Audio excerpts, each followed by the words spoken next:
Nie almal gaan hiervan hou nie, ek verstaan dit, maar dis die idee van minimalisme. Ek is nou nogal 'n aanhanger van die idee om bietjie eenvoudiger te leef en met minder te leef. Ek sukkel nog daarmee, maar ek probeer, ek oefen dit. Maar wat van as dit kom by digitale minimalisme?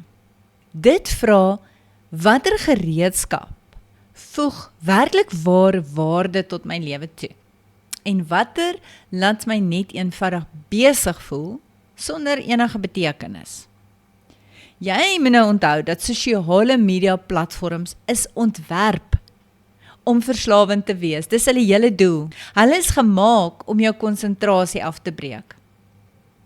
Digitale minimalisme sê wie aan die ander kant, jy hoef nie alles te gebruik wat beskikbaar is nie. Jy hoef nie elke moontlike toep op jou foon te hê nie. Jy kies doelbewus. Jy besluit, jy gebruik tegnologie om jou waardes te dien, nie om jou aandag te steel nie.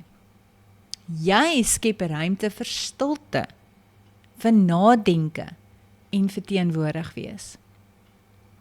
Wanneer jy leer om diep te werk, om gefokus te werk, dan skep jy op die lange duur ruimte vir rus, vir selfsorg, vir familie, vir geloof, vir die dinge wat nie op jou to-do lysie staan nie, maar wat jou lewe wel betekenis gee.